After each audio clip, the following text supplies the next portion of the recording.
In the studio today, Dr. Matt Hanson. Matt is an Ironman professional triathlete. He is currently ranked #1 in the Ironman Pro Series, which is super impressive after a very successful 2024 season. In today's conversation, we dive into how he got into triathlon, a little bit of his exercise science background, and his formal education as a doctor, which is very cool. In addition, we talk about his mindset, and we talk a little bit about his coaching relationships and some of the specifics around exercise science, because it's an area that him and I are both super passionate about, and he's very knowledgeable in that department. So we talk about some cool specific topics in that area. Overall, really enjoyed my conversation with Matt. It was great to catch up with him. So enjoy today's episode with Dr. Matt Hanson.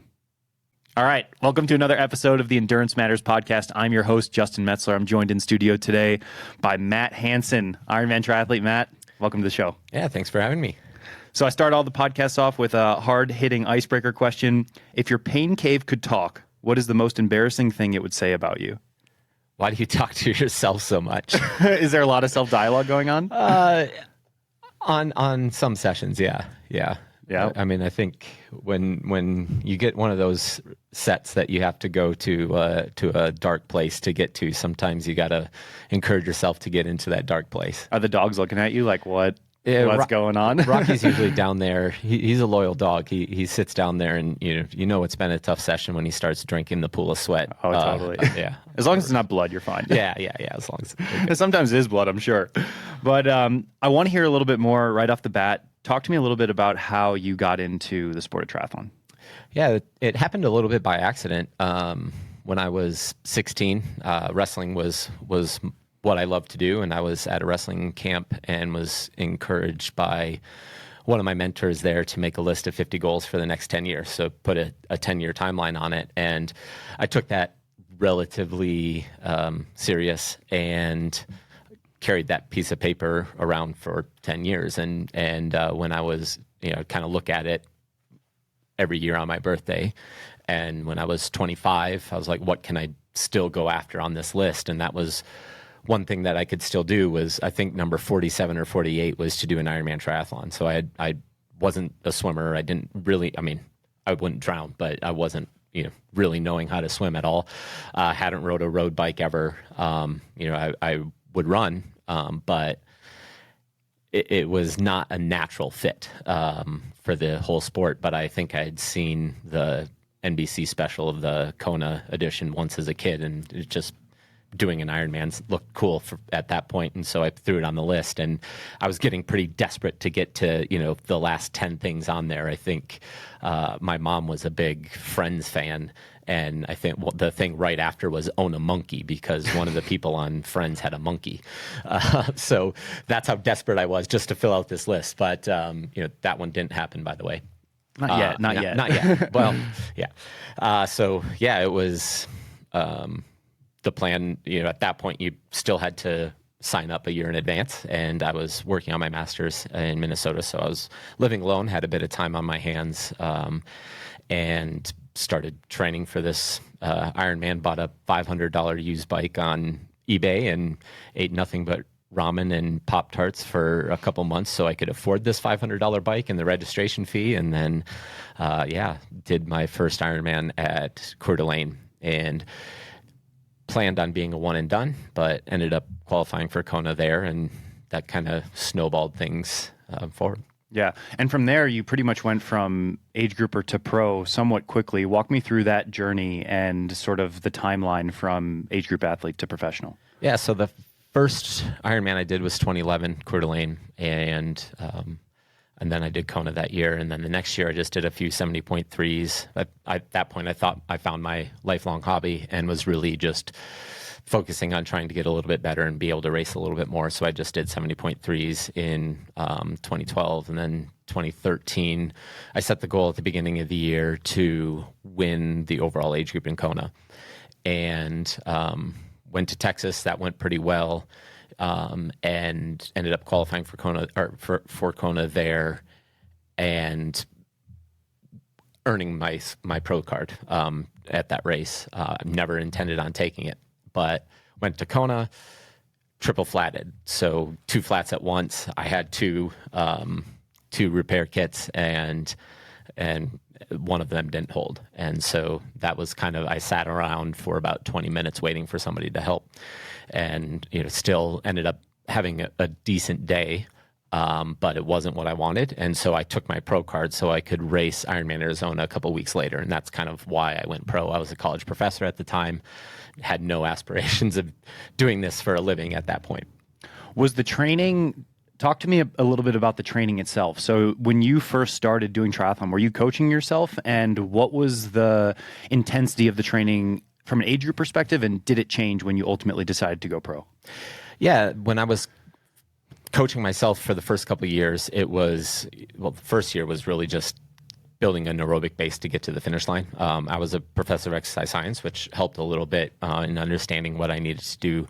But I was also really time crunched because I was a professor, but I was also working as an athletic trainer. So I was spending a lot of time standing on the field for college teams and traveling with them. And so, it was great because the pool was open for 55 minutes over the lunch hour, and it was 30 steps from my office. And so I would have a 1 o'clock class, but be able to get a full swim in. And, so I was just so time crunched. I was having to go hard all the time, especially for swim. And then bikes, I was doing at like 8 o'clock at night, which I absolutely hate doing now. If I'm working out after 3 o'clock, it's been a really bad day. But yeah, so the intensity was there, mainly out of lack of time. And then when I kind of shifted to pro, started working with a coach for the first couple times, we kept the intensity minutes about the same, but started adding a lot more aerobic volume around that. Sure. Yeah. And then from there, you spent a couple years balancing that act of trying to work and train at the same time. How was that for you? Was it difficult to balance the work and the training? Did it ultimately come to a point where you're like, well, this is too much? How was that? Yeah, it was definitely difficult. Around that time, I was shifting more into the teaching side of things rather than, I'd finished up my doctorate, so I was kind of moving more onto the faculty tenure track position. So that opened up a little bit more time, but I was still sacrificing family time a lot, which is a little bit too common, I think, in this sport. But, we made it work, but it wasn't the ideal situation. And it put a lot of the day-to-day household things on my wife. And, she was doing them, but, there's only so much that you can take advantage of that. And it was kind of getting to the point where that balance wasn't in the right direction and it needed to kind of shift.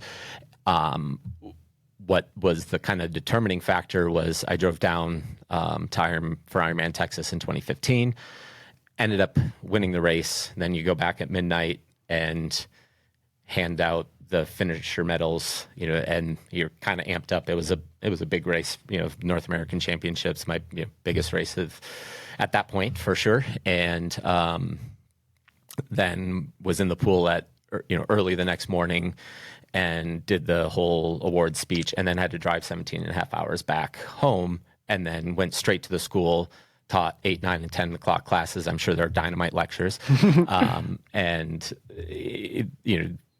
At that point, it was like, you can't keep doing this and being as successful as you want to be in the sport. And so had a couple long conversations with Ash, and it was kind of came down to I wanted to be able to look back at the end of my career and know if I had what it takes to reach my goals rather than wonder what if. And so we made the decision that it was possible to step away.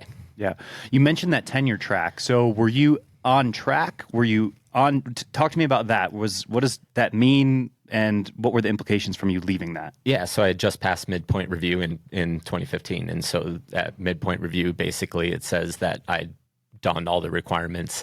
They don't let you pass midpoint review unless they're going to grant you tenure. You just kind of have to put your time in. So I'd done the publication side of things. I'd done the service side of things, and the teaching record was okay. So I kind of ticked all the boxes. I just kind of had to put in another year and a half, and that made it a little bit more difficult because Ashley and I are definitely planners, and our plan, she was working at the same university that I was teaching at. And so our plan was that we would just be there for a long time, and we'd built a house and, had done all this stuff to put kind of roots down in Storm Lake, and that kind of slowly changed. Yeah, for sure. Slowly and rapidly at the same time, Yeah, I'm sure. exactly. I guess, like, what was the major difference that you saw straight away? I guess was that April time that decision was made? So 2015? Ironman Texas was May at that time. So it was right at the end of the school year there. And I proceeded to have the worst year of racing that I've had in my career from the end of May to the end of May the next year, essentially. And a lot of that was because I went from the sport being my hobby, the way I got rid of stress, to now feeling like I had to perform in order to feed or like to provide for my family. Sure. And the focus wasn't there. I was making business decisions during races rather than just burying myself. It was like, oh, if I can just catch this guy, it's $1,000 more or whatever. Like, sure. And that's not how I perform well. I perform the best when I'm having fun.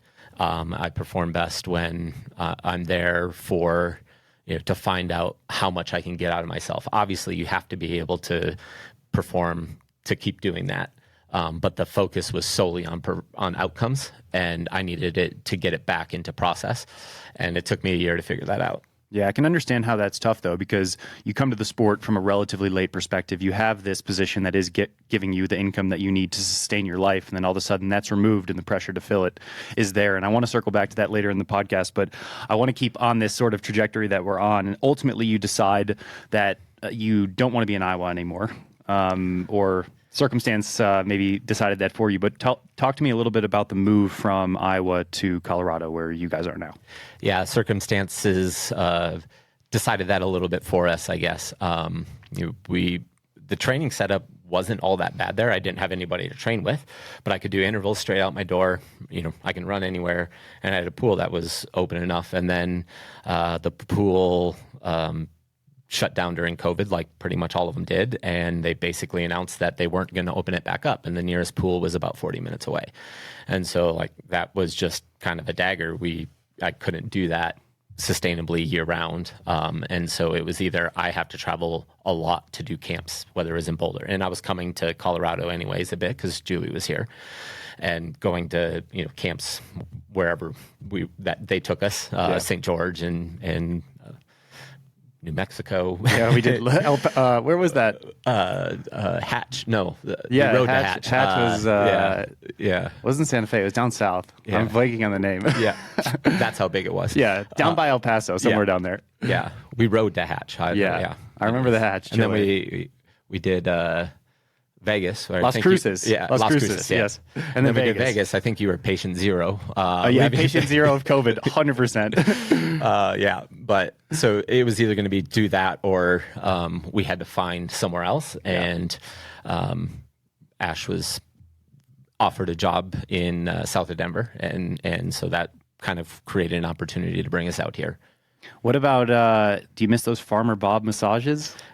Was it Farmer Bob? What was the guy's name? Oh, man. Yeah. It was, we went back and visited Storm Lake 2 years ago. So we'd been here for 2 years, and we went back. We hadn't been there since. And both Ash and I left thinking, man, this has so many of the things that we want in life, but none of what we need, like pool access and training partners and like, the body work, regular, all the things that are necessary, especially as I get a little bit older to, maintain. Yeah, 100%. So it seems as though you couldn't necessarily come to Boulder because Ashley didn't have a job lined up here. It's Castle Rock where you guys are now. Is that difficult for you? Because it's almost, you're in Boulder a lot. But it's almost like a little bit too far away, but you seem to make it work just fine. You're here a lot. Yeah. So talk me through that. I mean, when the pandemic was still going on and everybody was working from home, it was easy because, it's a hour drive and with no traffic. And so even now I get here in an hour in the morning. So as long as I leave before 5:45, I can get here right in about an hour. Getting home, it's sometimes 2.5 hours. So that's definitely weighs on me. But I come up twice a week, and it's really to have a swim group. Obviously getting some FaceTime with Julie is important. But now that Tim kind of is pursuing other things at TO. I don't have anybody left in the squad to really do a lot of riding with. I'll run with a group on the track and things like that in the mornings as the first sessions, but it's really to have somebody to swim with. But I don't mind doing a lot of the run and bike training on my own. Swim training, I definitely miss. If I didn't have a group, I would struggle a little bit more. And I think that's one of the biggest things that changed when I moved to Colorado is I started being comfortably in that second pack or possibly making the back of the first pack rather than having to extend myself to make the back of the second pack. And I think a lot of that is just having good people to work with. And I think that's helped the racing significantly, and it still makes it worth me driving up here a couple days a week, even if it's a lot of car time. Yeah, 100%. I think 99% of professional triathletes would look at potentially 3.5 hours of commuting and be like, there's absolutely no way I'm making that happen. Do you think your background as a professor managing triathlon and home life and teaching and everything else that you had to do sort of set you up for the ability to have that be part of your routine? Maybe a little bit. I think all of that helped me be really good at time management. And so I try to line up coaching calls Tuesday and Thursday afternoons on the drive home. And so, that's time that's not wasted. It's time that I've got to spend. So if I'm going to be in the car, use that, give the attention to the athletes that I'm working with. And then in the mornings, I try to call my dad or talk to my mom. They're in a different time zone. So when I'm driving up at 6 o'clock, that's 7 o'clock their time. So they're on the way to work. So it's allowed me to, in the afternoons kind of use that time to, I'm going to have to do those calls anyway. So use that efficiently. And also what else am I going to do at 6 in the morning? And so it kind of helps me give a dedicated time to connect with extended family. Yeah, I know this, but I think the viewers would be very interested about a typical Tuesday or a typical Thursday. So maybe pick one. You already walked me through what you did today, but pick a super typical Thursday or Tuesday, or you can even use today as an example and walk me through the day. Yeah, so Julie's is famous for terrible Tuesdays. It's a 7 a.m. run session. Today was just 2x20. Not terribly difficult because we're getting close to a big race. And then I had a bike set, so that was 7. And then at 9 was in the pool with her group, and it was a pretty spicy set. It was basically the main set was 3,800 on a pretty tight interval in meters. So yeah, it was basically on 120 for the entire set straight through, and then straight onto the bike for a 45-minute hard session to basically mimic what you've got coming out of the water, to manage the first punches that you're going to get thrown during the bike leg.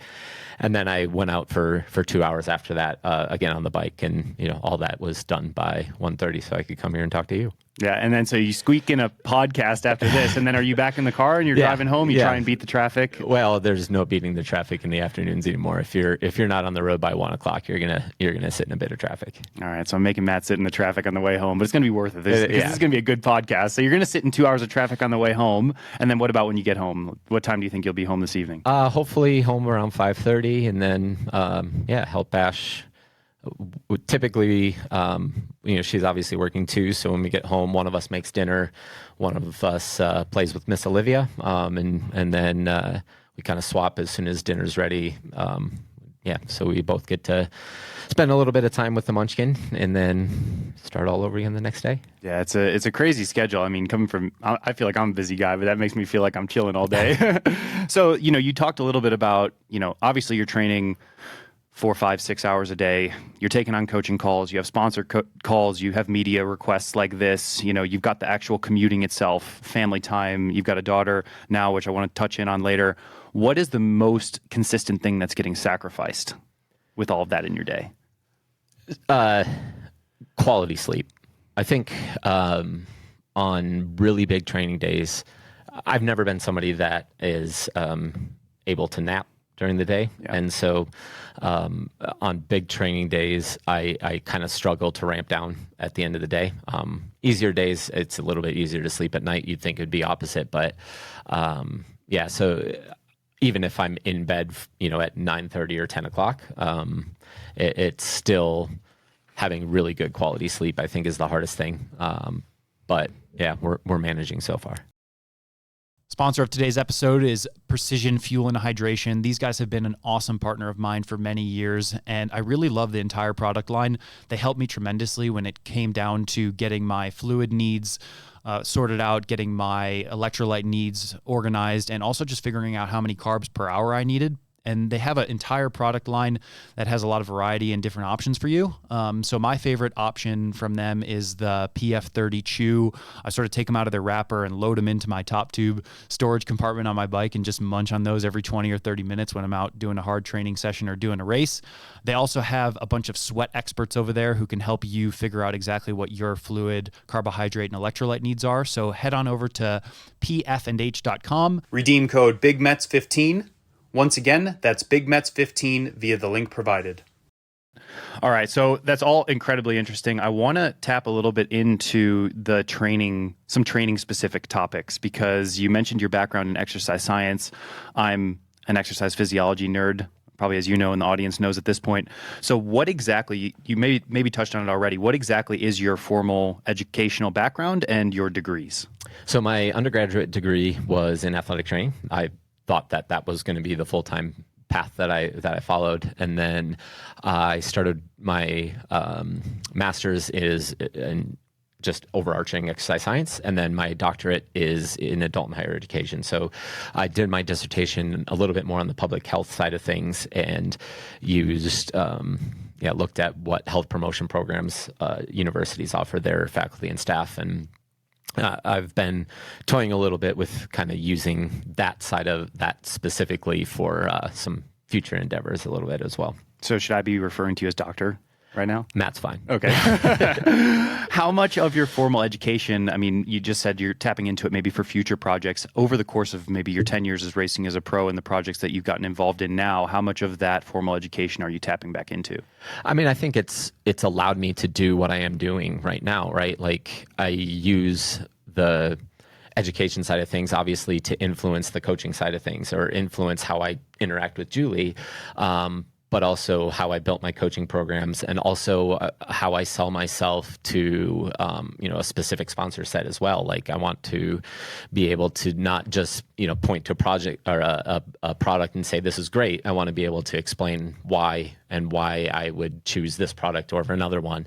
And that might limit a little bit of I've had companies that would want to work with me and maybe pay a little bit more than another one, but I don't feel good about supporting the product, or the science supports another avenue better. And so, it's helped me kind of hopefully gain some credibility on that front as well. And hopefully that's what's going to allow me to stay in the sport when I'm not racing at the level that I am right now. And, the education is something they can't take away from you, but I don't really want to go back to the classroom at this point unless it was something like an adjunct class or something, or I don't want to be full-time there. I love the coaching side of things. And I think that's going to be a big part of the future after racing. Yeah, absolutely.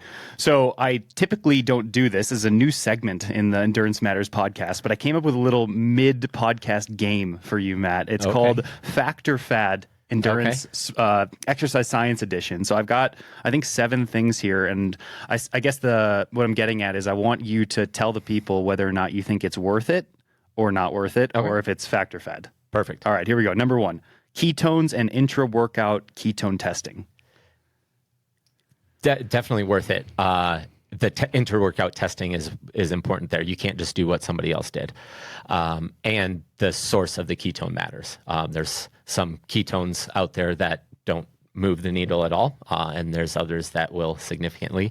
Obviously, I've partnered with one that I think moves the needle significantly, and I've done the testing to prove it. Cool. And if you want to hear any more information about these, Matt has a YouTube series called Ask the Prof, where he goes through all of the actual details of why these products work or don't work or whatever. So you can go check that out on your own time. All right. Number 2 is metabolic and VO2 max testing in a lab setting. Definitely an important thing to do if you're going to use the data. I feel like so many people go for the Instagram picture and then they have no clue how to apply the data to themselves. So if you have the opportunity to go, yes, but make sure you have somebody that can help you use the actual data, and then that there's a plan for follow-up testing, whether in the lab or in the field, to do after the fact. Okay. How about the Amius headband, the cooling headband that all the marathoners and a lot of the triathletes are wearing? Yeah, again, it's something that has a lot of merit to it. I could talk about this one for quite a while because a lot of people just look at it and go, oh, that'll never work. But there's some level of evidence that it does actually lower the body temperature a little bit. But there's also a fair bit of evidence that just having a cooling strip on your forehead like that alters their perception because it gives feedback to the brain of feeling cooler. So you're allowing your thermostat will turn down essentially, and your brain will allow yourself to push it a little bit harder. Cool. How about intra-workout lactate testing? Again, great if you know how to use the data.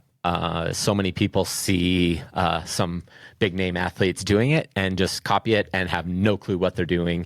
And they're not very good at taking the test. So, you get a test that, touches your skin and all of a sudden, oh, you have a 14 lactate. Oh my gosh, I'm this big badass. But that's really not the case. Yeah, for sure. For sure. I mean, that's so hot right now that it's crazy. It's funny. Like it's been around forever. Yeah. And with all the technological advancements, that's what comes back. Right. So it shows the importance of our jobs as influencers. Absolutely. Absolutely. Because they definitely influenced. Totally. As soon as a couple people started posting pictures, everybody's doing it, right? Couldn't agree more. We could probably go on and on about that one. How about running with power? I'm not sold on running with power yet. I think it's all algorithm based, so it's not absolute power. And so there's a lot of error associated with that. It's getting better. It will be there. It's not there just yet. Yeah. I feel like ultimately cycling and power meters got to a point where it was like sort of compulsory, and it'd be cool down the line to see running sort of make that transition. But I agree, we're not there yet. How about the CGMs? The glucose monitors for those that don't know. Again, another data point that can be very useful. A lot of people started using it when they saw other people doing it, but unfortunately for Super Sapiens, they couldn't get the clearance that they needed to make it viable in a timely fashion. Again, data is great if you know how to use it, but data for data's sake is just noise. Yeah, 100%. Last one here. What about the core sensor? Core sensor, I've been using that, again, quite a bit in the build up to Kona. Again, it's something that you can use or you can track. Yeah. And, obviously, I've been using it quite a bit for indoor sessions to know when I should take the sweatshirt off, because I would get it to a certain level and then I'm like, okay, that's high enough. All I need to do is maintain. Sure. And so, yeah, definitely something that you can use. And, I think if you have the ability to have multiple ones in different areas, that helps as well. Yeah.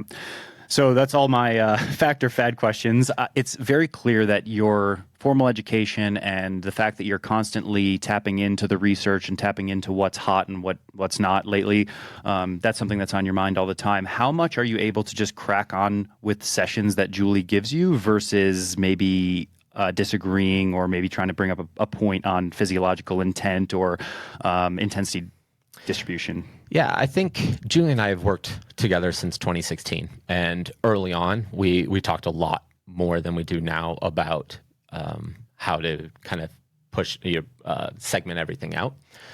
Now we kind of meet at the beginning of the month or beginning of the next block of training and say, these are the goals. This is, how we think. And that's kind of a group think.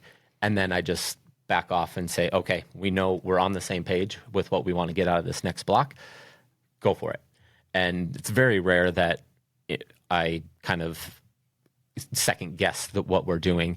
And, I think that's how I want it. The reason I work with a coach right now is so I can be an athlete and not be thinking about what I'm doing every day, because then you're in a session sometimes and be like, well, maybe I should be doing this instead. You know, like my job as an athlete is to execute the session to the best of the ability and give feedback.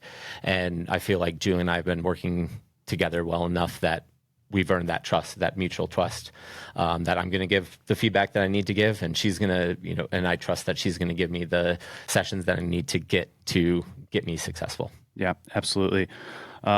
Yeah, very, very interesting stuff. I guess like another follow-up question here is, when you're having those monthly check-ins and you guys have an understanding around, okay, here's the thing we're trying to stimulate or the goalpost we're trying to move, how much of it are you maybe adding in a little bit of an extra layer of lactate testing, a little bit of an extra layer of core sensor testing, ketone testing, or is that all a prescription from Julie's side?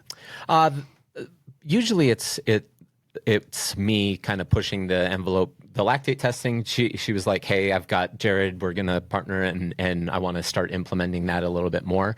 I was already testing it in my basement already. And so, you know, just her being able to test it at live sessions the 2 days a week was a great add, and that was kind of driven by her. You know, I think that she's works with a number of other talented athletes as well, and so seen some of the things that they're doing, and can, you know, if I haven't thought about it already, she'll bring that up as well. The heat prep for Kona this time around is very different for me, because I've gone to Kansas with Tio and Rennie the last couple of years and done our prep there. I'm doing it from Colorado this year, and you know, it's been pretty good weather for it. We've had some heat, but we don't have the humidity, and so we have to simulate that. And so, you know, a lot of the kind of temperature levels and the research of, you know, when I need to get in the sauna, how long I need to be in there, and that's kind of been driven by me. But it's kind of always like, here's the thought, and then she kind of massages it. Yeah, absolutely. I want to circle back a little bit to the sports specific and the sports science stuff. What is the weirdest thing that you've tried in training that you won't be using? The weirdest thing I've tried in training. We can circle back. We might need to circle back. That's a... All right. Okay. I tried early on. I tried some continuous lactate monitor. Okay. So you wore it on your calf. Sure. And I couldn't make heads or tails from the data, and it. I think we both had that sponsor as part of the Maverick multisport thing, BSX thing. Yeah, was that it? They came there the next year. Okay. So yeah, I was a year ahead of you on your that. Your beta testing. Yeah, I'm like, they didn't come to light. Yeah. You know, they just didn't make it. So it was algorithmic as well, and like an infrared sort of like similar to the Garmin watch, like heart rate monitor thing that's always wrong. Yeah. So it never got to the accuracy. Maybe someday we'll have one. There's a few that are kind of in beta testing mode right now that I've chatted with, and you know, who knows if, I mean, it's an expensive project to do it correctly, and yeah, it'll be interesting to see if it ever comes. Yeah, for sure. What in general in the area of sports science has you excited for the future? I think we're seeing so many advancements in speed right now. Right, we're getting faster and faster, and relatively more so in triathlon than you see just in running or just in cycling and just in swimming. Obviously, all of the sports are getting faster, but triathlon is really making big moves, and I think that's finally because we're treating athletes like triathletes rather than a swimmer, a biker, and a runner. So in the past, we've done so much more training, like, okay, let's structure our runs like a marathoner is going to do, and let's structure our bikes like a pro cyclist is going to do. And so, you know, we're doing a huge aerobic block on the bike and also a huge aerobic block on the run. And I've never been one that's jumped on that train, but now we're seeing everybody doing, or a lot of people are doing kind of their runs. The triathletes are doing their easy runs much faster. And so, you know, I think we're learning that we can use a lot of those aerobic adaptations that we get on the bike and carry them over into the other two side of things. And so we're treating ourselves like triathletes, and that's just allowing us to train a lot smarter, and it's going to keep fueling the advancements that I think we're seeing. Yeah. Do you think that those advancements are the speed at which people are adapting to those advancements is something you're going to see through the end of your career? Or do you think the majority of those are going to be seen in 2 years' time, 5 years' time, 10 years' time? I think I think we saw a huge jump in the last 4 years, and I don't see that slowing down at all. Even if you are paying attention to anything else in the world, AI is a big buzzword, right? And there's like AI programs. I'm partnered with one right now, and those are going to continue to get better. But AI is also we're getting more and more data points, and AI is going to help our coaches scrub those data points and make sense of the data a little bit better, and help us even the ones that are writing the programs 100% by themselves are going to be able to not have to spend hours comparing all these data points and trying to make sense of it. It's going to be done a lot faster. And so I think that'll keep on pushing the results forward. Yeah, 100%. And I think especially when it comes to coaching, a majority piece of the coaching is just the relationship and the trust and the understanding of the athlete. And I think maybe sometimes when coaches are overwhelmed with just the simple program writing and the time it takes to get a really well-crafted plan and do all of the analysis on the data, maybe they don't have time for the relationship side. So maybe the future will allow for more relationship building, Yeah, definitely. It's like I said, it's constantly changing, and I'm taking a little flack for being, somebody coming from an exercise science background and offering an addition, AI coaching program with Human Go. Obviously most of what I'm doing is custom coaching, but I think right now it offers access. In the future, it's going to, get better and better. And so, it's kind of skating to where the puck is going. And, I've said a couple times that I don't think I'm going to lose my job as a coach to AI, but I might lose my job as a coach to somebody who can use AI better than I can. Sure. So I'm just trying to learn as much as I can about it right now and take some of the good and maybe discard some of the bad. Sure. I want to dive a little bit more into that. And I think the industry in general and maybe sponsorship in general, your coaching business, I'm interested to hear more about that stuff. So how much time and energy are you putting into growing and maintaining your coaching brand versus maybe building your own brand and paying attention to your sponsors like Human Go and Zood and On and all of that? Yeah, it's always a tough balance. Being out here helps a lot because I can get content a lot easier. I've been working with Gerard for a couple of years now. He doesn't live that far from me, so he can just come and just record some or take some pictures or record some things in a normal training session without, we just kind of stay out of each other's way. He gets what he needs and disappears. And then all of a sudden, a couple of days later, I have some pictures that I can use on social media. And so, getting the content to use is obviously kind of the hardest part. And, so that is, on the profile side of things, that helps having somebody to bounce ideas off of, and how to build a personal brand helps. On the coaching side of things, I've been fairly fortunate, that they've kind of played off each other. It's right now the best way of getting the coaching name out there is me winning races. Sure. And so as long as there'll be a transition at some point where I'm not winning races anymore or being at the front or being talked about, and then I'll have to figure that part out. But hopefully if I build up the personal profile, I can push that on to continue on with the coaching. And that's why I've worked fairly hard to try to, do like the Ask the Prof things and to build that educated side of things to, that's got to be what makes me different as a coach after the fact. Sure. When you're talking to brands, how much are they valuing you simply winning triathlons and being, number one ranked in the Ironman series versus pumping out Ask the Prof videos or pumping out social media posts? Most brands care more about social media than they do about winning races. Not all of them, but that's kind of the situation that we're in right now. Obviously the more races you win, the more followers you have. And so that's, when you get a podium bonus, you're essentially getting a bonus for the additional followers that they all of a sudden have access Sure. to. That's kind of how I view it.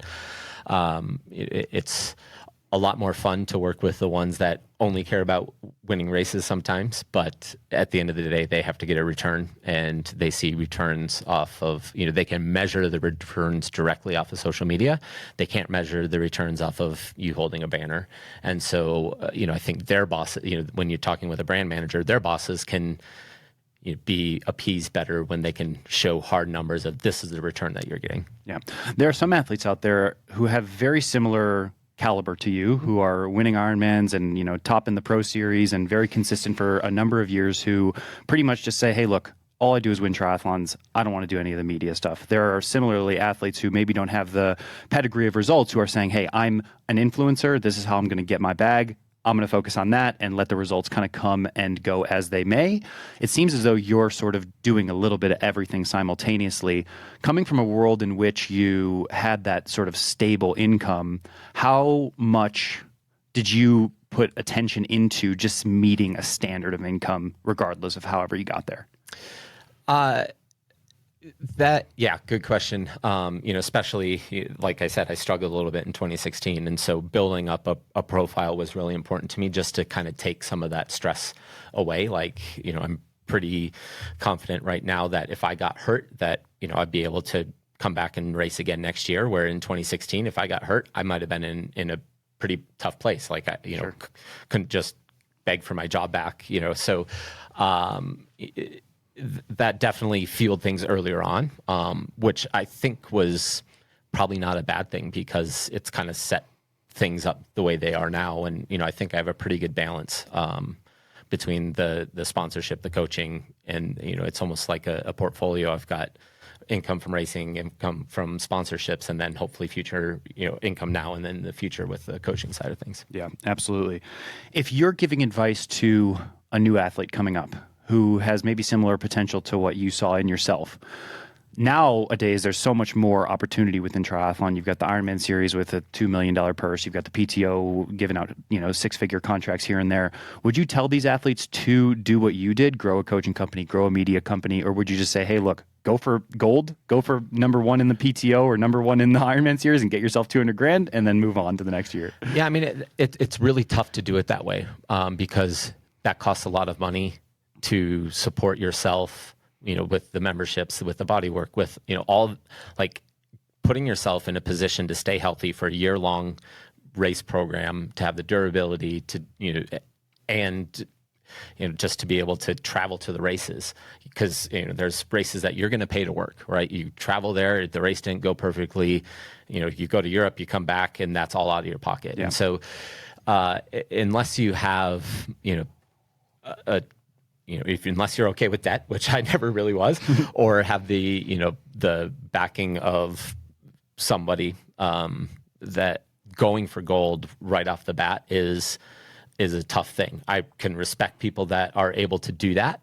That would not have been, I wouldn't have raced well personally doing that way because it would have added a lot of financial stress and I didn't really want to deal with that. And so I found a way to, deal with it the best way that I could. And that was by kind of making the coaching business and kind of finding my fit there. When I'm working with, I've coached a few young pros and, I kind of, you have to get rid of as many stresses as you can. So if finances are going to be one of those, we've got to find a way that you can deal with that. And that's the conversation. And whether it's, coaching or whether it's a part-time job or whatever that allows you to do this and chase this dream, that's okay. Just because you have another source of income doesn't mean that you're not fully dedicated to your goal. Yeah, I couldn't agree more. And I've often found I've sort of gone through the waves, and I've been a pro 11 years. So I've sort of had those years where I'm just going to commit 100% to racing. All my time is going to be focused on training and paying attention to the sponsors. And often my best years were the years where I was a little bit more diverse, coaching athletes or working on media projects or whatever. So I really do think that having something in addition to purely just going out there and having the pressure to deliver on race day can supplement a portfolio, like you've mentioned. Let's talk a little bit about this year in particular. You're currently sitting number one in the Ironman Pro Series. At the end of the year, if you're able to hold that position, you get $200,000, which I obviously don't know the backing of your deals and coaching and sponsorships, but that's probably going to be up there in terms of it wouldn't suck. Yeah, one day paydays or end of year paydays. With a year like this, and maybe looking at next year or the following year as opportunities to do the same thing again, how much are you just like, I don't want to deal with it. I have the coaching business that I want to continue to carry for the future. All the sponsors who are maybe looking at contract renewals or the attention that you're trying to provide them for a relatively small amount of money in the grand scheme of things when you're comparing it to $200,000? How much of it are you just saying, I'm focusing on trying to get this 200K? I really haven't changed my approach at all. I feel like I've kind of found the recipe that helps me be as successful as I can be. And so I've focused on, I've maybe been willing to spend a little bit more on like body work and stuff like that to try to keep me healthy, because I'm basically adding another Ironman in. But I've really just focused on, letting the results take care of themselves. If I focus on the process and go into the races and execute to the best of my ability, if I finish first, awesome. If I finish fifth, not as awesome, but still not bad. Yeah. And so, that's the focus, whether it's, one race or the entirety of the season. It's a long year. And if you're, I've talked a few times lately about like making sure your battery or your mental battery is recharged. And I think as you're so laser focused on one event, it's very easy to kind of step over the edge, and just like you would if you overtrain, where all of a sudden an injury keeps in. Well, if you don't, like mentally taper or mentally kind of let yourself recover, then it can be easy to kind of go over that edge and just not be able to push yourself as deep as you physically should be able to. And so, I've tried to keep the focus relatively the same. Yeah, that's good. It sounds like you've obviously done a great job setting yourself up to the point where you're not relying on this 200 grand. I think there are probably athletes who are sitting in the top 10 who are like, I need to do whatever it takes, push myself mentally, physically to get myself in that top 10, to get that year-end bonus. I don't want to put the cart before the horse, but if you were fortunate enough to be able to get that 200K, what are you going to do with it? College is expensive. I got Livy now. So. Yeah, that definitely answers the question. Yeah, I mean, I don't know that I would, I've never been somebody to spend money before it comes. So, I don't know how to answer that. I guess, no, I have nothing. I do remember after Daytona, you bought yourself an espresso machine or something, right? Well, yeah, I did. It was something that I wanted for a long time, and that 70 grand payday was like, okay, I can put a little bit out and put $700 into the espresso machine. Yeah. And that's like I don't know, mine was like a cost per use. You know what I mean? Yeah. Like a cost per use on that, you get 3 coffees a day. That's looking at like 10 cents a coffee. So it's really not that bad. Yeah. We can justify anything. Yeah, absolutely. I want to transition a little bit into some questions about your mindset and your approach. You've overcome some injuries in your career. What has been the hardest injury for you to overcome? I was in Kansas prepping for the World Champs, and went out, or the day before I left to Kansas, I did a 22+ mile run, went awesome. Woke up the next morning, couldn't walk, and ended up just feeling like something was off in the back. It would be fine. So went down to Kansas, and turns out that I had a sacral stress fracture. Not a fun injury to deal with. It's still something that like daily mobility has to be a part of my everyday routine. Otherwise, I still get symptoms from that. Not that the bone isn't healed, but it just kind of irritates the nerves around there and firing patterns and everything. And so that's been an injury that, obviously it cost me an ability to compete at the World Championships. But it's also been one that I have to, constantly stay on top of. Otherwise, symptoms come back. Yeah. How do you know? Obviously, a sacral stress fracture is probably going to be pretty easy to diagnose because the pain is probably going to be pretty bad. But for a lot of athletes out there, and myself included, there are these injuries that are kind of in the gray area where you can keep going and maybe you're doing a little bit more damage, but also maybe you're not. And if you manage it, it's going to be okay. How do you know when an injury is going to be too bad? That's the hardest thing that we have to do, right? Like we always try to convince ourselves that we're fine, especially for races coming up. I think that having somebody in your corner that you can be honest with and talk to, like I see my PT once a week, and I'll tell him everything that's hurting, and he probably thinks I'm a hypochondriac sometimes, but like we just have the conversation, and I have a circle of trust and of people that I need in my corner, and I take their advice very, I'm not going to disregard it. Sure. And I think having that person that can be like, that might be a little bit more than just a take a leave and put some ice on it or something like that. Yeah, 100%. It's a fine balance, because if you keep kind of treading that line of like, pushing it a little bit too much, you can get into trouble pretty quickly. Yeah, and I mean, we try to make the best decision. That doesn't mean we're always going to get it right? That's the definition of an overuse injury, right? Is kind of getting that decision wrong. But being a repetitive and overuse or over distance sport, those things are going to happen, and you just got to try to do the best you can to avoid them. Yeah, and this is me maybe making excuses for all of us as professionals, but I do feel like there is an added element of pressure when so much of our livelihood is tied into it, so much of our self-worth is tied into the performances. You've invested, 30 hours a week for a year going into a big race sometimes, and if you have an injury going in, you're just like, okay, I'm just going to forge on and deal with it later. Is it hard if you ultimately make that decision to forge on, are you okay with paying the consequences, or is it still equally difficult? I mean, anytime you go into a race and don't get the result that you want, it's frustrating, right? Like, you said you're investing 30 hours a week of training plus all the other things. I mean, we have really 5 opportunities a year to make money, and that's not to make money for this year, it's to make money for the next couple of years, because like partnership deals go on couple year swings. Sure. And so I mean, we're probably making the more aggressive or risky decision a lot of times. But hopefully more times than not they pay off, but they don't always. And you have to be willing to go into a race knowing that if there is risk, you have to be willing to accept the consequences and have the mental capacity to be like, I knew that going in it might go this way, and it did. Yeah, for sure. The tough ones are when you're kind of fit enough to be able to still pull off the performance, but then you really got to pay the piper after the race. So been there, and I'm sure you have too. I guess another question that I have is I'm curious to hear a little bit about who on the race course, whether it's a peer or someone who came before you, has influenced you the most in your career. I'll cheat and go with 2. One, I'm sure I talked a little bit about the first race at Coeur d'Alene.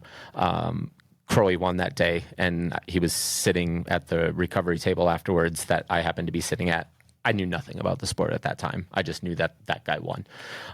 And he kind of was just chatting with me and said something to the effect of, like, how'd the race go for you? I'm like, it was my first time. And then he said, I went, 850 or whatever, 950. And he's like, oh, good. Well, what'd you run? And I said, 3 flat. He's like, oh, you could really do something in that sport. And that really, I'm like, okay, cool. And then when we went to Kona, and then I saw he won that too, I'm like, okay, so if somebody who's a world champion said that, maybe it's true. And then so that would be like a one-off event. That was probably the only interaction I had with him on the race course. And then afterward, training with Tio was very rewarding. Definitely miss having that guy there on these. Especially this build up to Kona, I've noticed that he hasn't. I've noticed that absence, and just his approach. Like, obviously, he's an amazing athlete, but I feel like he did one of the best jobs that I've ever seen. And Rini was the same. Of like, okay, we're just getting the work done early in the season, and then we would get 4 weeks to Kona, and it was a different level. Totally. And I feel like I was always really good at being so gung ho and peaking in April. Yeah. And then just being fizzling out the rest of the year, and he would peak when it mattered. Yeah. And so, I learned a lot just from watching him in the build-ups. Yeah, I mean, the listeners know I always speak very fondly of T.O. on the podcast, and I had him on here as a guest, and we talked a lot about our time training together, and he's just a dude who can't be replaced, and I miss him often. I was riding with a couple of guys this week, and I was like, oh, man, I used to do this ride with Tim. We'd go here, and he'd put the hammer down here, and then I'd drag him home here. So, yeah, that's a massively influential person in my career as well. So, he's still alive, but we miss him. Yeah, thankfully. Anyways, who would be a big influence off the course, on the sidelines? My dad has always been the guy that from a young age, when I was growing up, he would go or come back from work and go out on a run, and he would take me on the warm up with him, drop me off. I'm sure it slowed him down. He had limited time anyways, and then by 4th or 5th grade, we were doing the whole run together. And then on 6th or 7th grade, I would drop him off after my warm up and then go up. But I always wanted to be like my dad. He showed me what hard work really is. He showed me how to, commit to family. He's definitely the guy that fills that role. That's cool. And you're a father now. I am. So that's a big point of discussion here. You welcome a new member to the family, Olivia. How did that change your life this year? It's been wild. She's 7 months old in a couple days now, I guess. The first bit when she was here, I didn't, like, from a time perspective, I didn't really notice a whole lot because Ashley was at home on maternity leave. And so she was taking care, like I was working and training just as much. And so like when I did the build up into Ironman Texas, I didn't notice much different. And then Ash went back to work. And when I was doing the build into Lake Placid, I was like, wow, this is way different because I can't just dump everything on Ash. I mean, she still does a large majority of it. I'm not going to pretend that's Sure. not the case, but, trying to help out as much as I can. And, it definitely was noticeable after she went back to work. And so from just like the time and the sleep perspective, that's been noticeable. But man, it's a lot of, like, you can have a terrible workout and, she giggles once for you and you forgot about it, right? Yeah. Like it's a lot more fun to go home. And it's really a lot harder to be away, which is why I did the Kona build here. Sure. Yeah. Traveling less than half as many nights as I was on the road last year. Sure. She may be too young, but have you tapped into that dad strength at all on the race course or in a training session yet? I don't really know. Like I don't feel anything different, but there'll be certain times like where it hits like I've got to put her through college or, Sure. So it's, when I'm having can I keep on doing this? Like, oh yeah, I can find a way. Yeah, 100%. And now with her in your life, what is your biggest goal in terms of being a dad? I want to be the example for her that my dad was for me. Yeah. I feel like I was given the gift of a great example in that front. Taught me how to set goals, how to work hard, and most of it wasn't like it was just him doing the right thing. Yeah. And if I can share half of those on, I'll feel like I did a good job. Yeah, that's very cool. All right, couple questions on goals for the future here before we get into the rapid fire to wrap the podcast. I have a couple more questions for you because I'm interested. What's the plan for next season? And at 39 years old, your triathlon age is still pretty young, but your age is maybe getting up there a little bit. And how much longer do you foresee yourself continuing on the path that you're going on? At the beginning of this year, I would have probably had a different answer. I didn't have a good year last year and wasn't really in love with the sport like I had been in the past. And then all of a sudden things just started clicking. So maybe that was the addition of Olivia to our family or, whatever, but I started having a lot more fun again. And so, I definitely have a few more years. I think I have a few more good races left in me. I don't plan on pulling the pin anytime soon. Next year, I'll be pushing the Ironman series again. Early on, I don't know. A lot of it kind of depends on how this year wraps up, whether I start the season in March or start it in April or May with racing. But yeah, we'll figure that out after World Champs. Sure. What do you think is going to be the deciding factor for the end of your career? Is it going to be your mind or your body? It's cliche, but everybody wants to say they walked away on their own terms and kind of weren't forced out. I don't plan on racing when I don't feel like I'm competitive. Yeah. And so, whether I'm stubborn enough to think that that's not going to be a mind decision. It's going to be where I just physically can't keep up or can't handle the training load that I need to on a regular basis. Right now I'm happy with how training's going. I'm seeing good numbers day in and day out, and don't always see that in the racing, but I'm still able to put together a few races here and there. So I'm not really thinking about an end game just yet in terms of like a hard date. But, it'd be silly to, we've talked kind of about building that portfolio. It'd be silly to not have something in mind for, to slowly transition to. I don't know that I have to be like, I'm done.